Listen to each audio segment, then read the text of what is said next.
Hello, my dear friends. Welcome to our channel. Be nice for better life. दोस्तों last के video में हमने 800 plus general knowledge या GK series का part 1 देखा था। आज के इस वीडियो में हम पार्ट 2 देखेंगे। दोस्तों बीपीएससी एग्जाम के डेट्स भी क्लियर हो चुके हैं, जो कि 21 सितंबर को अनाउंस है और 14 सितंबर तक एडमिट कार्ड भी आ जाने हैं। तो चलिए फटाफट हम आज के 50 क्वेश्चंस को देखते हैं और याद करते हैं, क्योंकि अब समय डिटेल से पढ़ने का नहीं रह गया है। तो चलिए शुरू करते हैं आज का पहला प्रश्न। पहला प्रश्न कहता है, कौन सी नदी डेल्टा नहीं बनाती? कौन सी नदी डेल्टा नहीं बनाती है? इसका उत्तर होगा नर्मदा और ताप्ती। नर्मदा और ताप्ती नदी डेल्टा एस्चुअरी का निर्माण नहीं करती हैं। हमारा अगला प्रश्न है, विश्व का सबसे ऊंचा पठार कौन सा है? विश्व का सबसे ऊंचा पठार कौन सा है? तो इसका उत्तर होगा तिब्बत का पठार। इसका उत्तर होगा तिब्बत का पठार। अगला प्रश्न है, कोला प्रायद्वीप किस देश में स्थित है? कोला प्रायद्वीप किस देश में स्थित है? इसका उत्तर होगा रूस में। उत्तर होगा रूस में कोला प्रायद्वीप स्थित है। अगला प्रश्न है, छोटा नागपुर पठारी प्रदेश का सबसे प्रमुख नगर कौन सा है? छोटा नागपुर की पठारी प्रदेश का सबसे प्रमुख नगर कौन सा है? इसका उत्तर होगा रांची। अगला प्रश्न है, कोचीन का जुड़वा नगर कौन सा है? कोचीन का जुड़वा नगर किसे कहते हैं या कौन सा है? इसका उत्तर होगा एर्नाकुलम।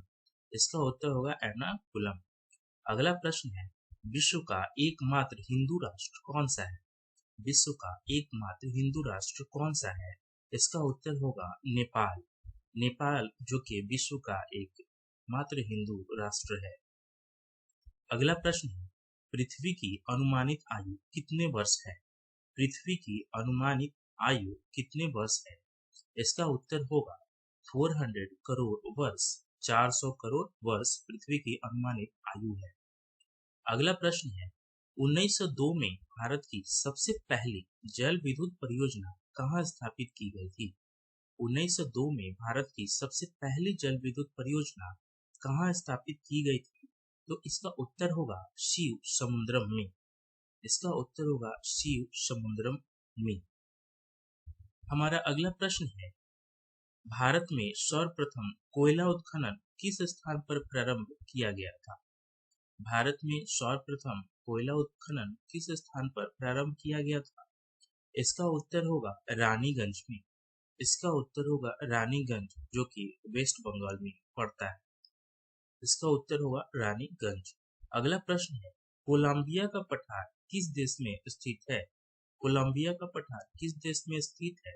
इसका उत्तर होगा USA, United state of America में कोलंबिया का पठार स्थित है। अगला प्रश्न है, प्रथम बौद्ध संगीति कहाँ व किसकी अध्यक्षता में और किसके शासनकाल में हुई थी?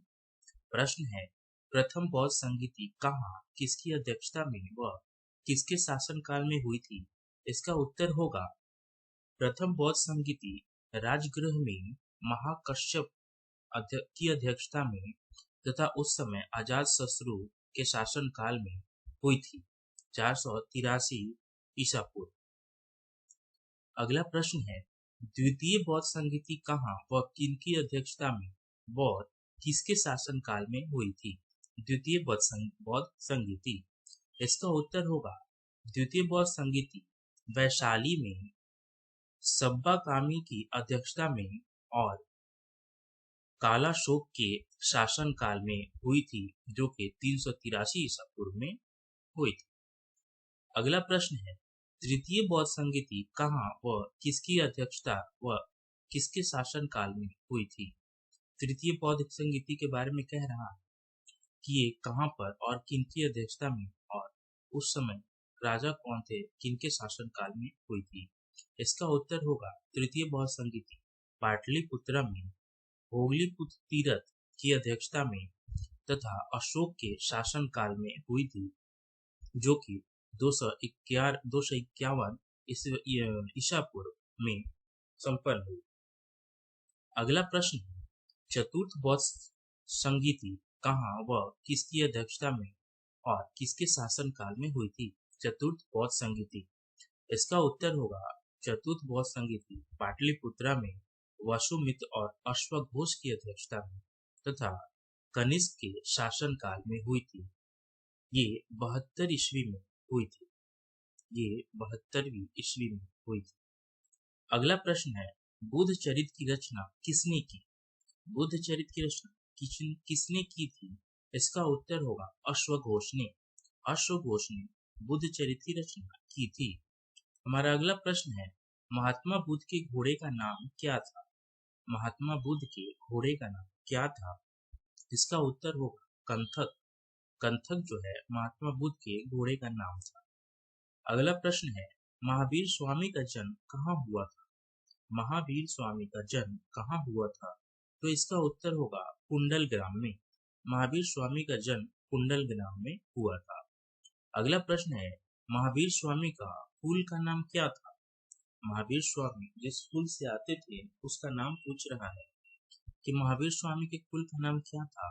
उत्तर होगा ज्ञातक या जांत्रक भी उसे कहते हैं। ज्ञातक कुल के महावीर स्वामी थे। अगला प्रश्न है, महावीर स्वामी के माता व पिता का क्या नाम था?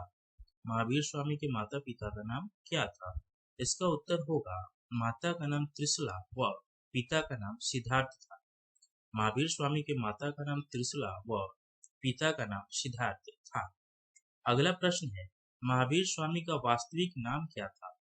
महावीर स्वामी का वास्तविक नाम क्या था? इसका उत्तर होगा वर्धमान। महावीर स्वामी का वास्तविक नाम वर्धमान था। अगला प्रश्न है, महावीर स्वामी को ज्ञान की प्राप्ति कहाँ हुई थी? महावीर स्वामी को ज्ञान की प्राप्ति कहाँ हुई थी? इसका उत्तर होगा जंभिक ग्राम में, जो कि रिजुपाला नदी के तट पर है। जंभिक ग्राम जो कि रिजुपाला नदी के तट पर है, वहां पे महावीर स्वामी को ज्ञान की प्राप्ति हुई थी। अगला प्रश्न है, महावीर स्वामी की पत्नी व पुत्री का नाम क्या था? महावीर स्वामी की पत्नी व पुत्री का नाम क्या था?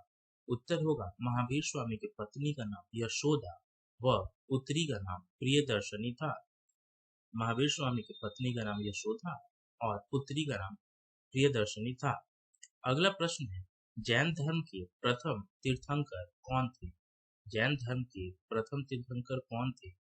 इसका उत्तर होगा ऋषभ देव। इसका उत्तर होगा ऋषभ देव। अगला प्रश्न है, जैन धर्म के 23वें तीर्थंकर कौन थे? जैन धर्म के 23वें तीर्थंकर कौन थे? इसका उत्तर होगा पार्श्वदेव। पार्श्वदेव 23वें तीर्थंकर थे। अगला प्रश्न है, महावीर स्वामी कितनेवें तीर्थंकर थे?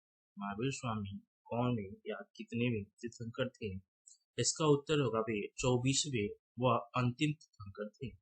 24वें व अंतिम। अगला प्रश्न है, प्रथम जैन समिति का आयोजन कहाँ हुआ था?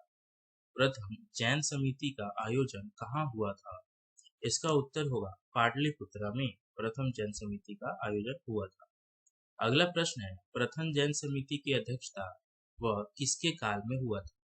प्रथम जैन समिति की अध्यक्षता किसने की थी और किसके शासन काल में हुआ था? इसका उत्तर होगा प्रथम जैन समिति की अध्यक्षता स्थूलनंद ने की थी और ये चंद्रगुप्त मौर्य के शासन काल में हुआ था। अगला प्रश्न है, द्वितीय जैन समिति की आयोजन कहाँ हुई थी? द्वितीय जैन समिति की आयोजन कहाँ हुई थी? इसका उत्तर होगा वल्लभी में। इसका उत्तर होगा वल्लभी में। अगला प्रश्न है, बुद्ध धर्म की शाखाएं कौन कौन सी? बुद्ध धर्म की कौन कौन सी शाखाएं हैं?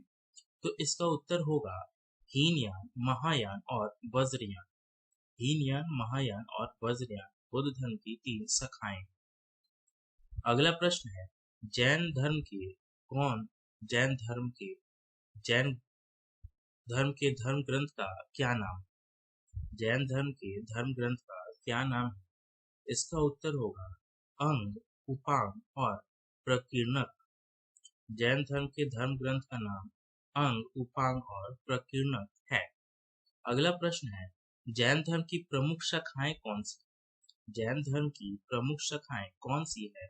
उत्तर होगा श्वेतांबर और दिगंबर। उत्तर होगा श्वेतांबर और दिगंबर। अगला प्रश्न है, मगध में शासन करने वाला प्रथम वंश का नाम क्या है? मगध में शासन करने वाले प्रथम वंश का नाम उत्तर होगा हर्यक वंश। उत्तर होगा हर्यक वंश। अगला प्रश्न है, नंद वंश का संस्थापक कौन थे? नंद वंश के संस्थापक कौन थे? उत्तर होगा महापद्मनंद। उत्तर होगा महापद्मनंद। अगला प्रश्न है, भारत पर आक्रमण करने वाला प्रथम यूरोपीय कौन था? भारत पर आक्रमण करने वाला पहला यूरोपियन कौन था? इसका उत्तर होगा सिकंदर। सिकंदर भारत पर आक्रमण करने वाला पहला यूरोपियन। अगला प्रश्न है, सिकंदर कहाँ का शासक था? सिकंदर कहाँ का शासक था? इसका उत्तर होगा सिकंदर मकदूनिया का शासक था। अगला प्रश्न है, सिकंदर ने कब भारत पे आक्रमण किया था? सिकंदर ने कब भारत पे आक्रमण किया था? तो ये 326 ईसा पूर्व में सिकंदर ने भारत पे आक्रमण किया था। 326 ईसा। अगला प्रश्न है, सिकंदर ने हाइडेस्पेस के युद्ध में किसे पराजित किया था? सिकंदर ने हाइडेस्पेस के युद्ध में किसे पराजित किया था? इसका उत्तर होगा पोरस को। सिकंदर ने पोरस को हाइडेस्पेस के युद्ध में पराजित किया था। अगला प्रश्न है, सिकंदर के घोड़े का नाम क्या था? सिकंदर के घोड़े का नाम क्या था? इसका उत्तर होगा ब्यूसेफेलस। सिकंदर के घोड़े का नाम ब्यूसेफेलस था। और सिकंदर ने एक गांव भी बसाया था जिसका नाम ब्यूसेफेला गांव है। अगला प्रश्न है, सिकंदर के गुरु का नाम क्या था? सिकंदर के गुरु का नाम क्या था? उत्तर होगा अरस्तु। अरस्तु जो थे सिकंदर के गुरु थे। अगला प्रश्न है, मौर्य वंश के संस्थापक कौन थे? मौर्य वंश के संस्थापक कौन थे? इसका उत्तर होगा चंद्रगुप्त मौर्य। मौर्य वंश के संस्थापक चंद्रगुप्त मौर्य थे। अगला प्रश्न है, अर्थशास्त्र के लेखक कौन थे? अर्थशास्त्र के लेखक कौन थे? इसका उत्तर होगा कौटिल्य। अगला प्रश्न है, इंडिका के लेखक कौन थे? इंडिका के लेखक कौन थे? उत्तर होगा मेगास्थनीज। इंडिका के लेखक मेगास्थनीज थे। अगला प्रश्न है, सांची के स्तूप का निर्माण किसने कराया था? सांची के स्तूप का निर्माण किसने कराया था? इसका उत्तर होगा अशोक ने सांची के स्तूप का निर्माण कराया था। अगला प्रश्न है, मेगास्थनीज ने किसके दूत के रूप में चंद्रगुप्त मौर्य के दरबार में आया था? मेगास्थनीज किसके दूत के रूप में चंद्रगुप्त मौर्य के दरबार में आया था? इसका उत्तर होगा सेल्यूकस। सेल्यूकस के दूत के रूप में चंद्रगुप्त मौर्य के दरबार में मेगास्थनीज आया था। अगला प्रश्न है, मुद्रा राक्षस किसने लिखी थी? मुद्रा राक्षस किसने लिखी थी? इसका उत्तर होगा विशाखदत्त ने। इसका उत्तर होगा विशाखदत्त ने। अगला प्रश्न है, अशोक ने अपने पुत्र महेंद्र व पुत्री संघमित्रा को कहाँ भेजा था? अशोक ने अपने पुत्र महेंद्र व पुत्री संघमित्रा को कहाँ भेजा था? इसका उत्तर होगा श्रीलंका में। अगला प्रश्न है, कौन सा मौर्य सम्राट जैन धर्म ग्रहण करके श्रवणबेलगोला चला गया? कौन सा मौर्य सम्राट जैन धर्म ग्रहण करके श्रवणबेलगोला चला गया? इसका उत्तर होगा चंद्रगुप्त मौर्य। दोस्तों, श्रवणबेलगोला जैन धर्म का सबसे बड़ा मंदिर है जो कि कर्नाटका में है। अगला प्रश्न है, अंतिम मौर्य सम्राट कौन था? अंतिम मौर्य सम्राट कौन था? इसका उत्तर होगा बृहद्रथ। अंतिम मौर्य सम्राट बृहद्रथ था। अगला प्रश्न है, महाभाष्य के लेखक कौन थे? महाभाष्य के लेखक कौन थे? इसका उत्तर होगा पतंजलि। इसका उत्तर होगा पतंजलि महाभाष्य के लेखक थे। आज का हमारा आखिरी प्रश्न है, पतंजलि किसके दरबार में था? पतंजलि किसके दरबार में था? इसका उत्तर होगा पुष्यमित्र शंगु के दरबार में। पुष्यमित्र शंगु के दरबार में। दोस्तों, आप बताएंगे कमेंट करके हमें कमेंट बॉक्स में पुष्यमित्र शंगु किस वंश का था? पुष्यमित्र शंगु किस वंश से आता है? इसका उत्तर आप कमेंट बॉक्स में देंगे। दोस्तों, वीडियो को देखने के लिए बहुत बहुत धन्यवाद। Thank you so much for watching. अगले वीडियो में हम लेके आएंगे और भी 50 प्रश्न जो कि काफी इम्पोर्टेंट होंगे। बहुत बहुत धन्यवाद।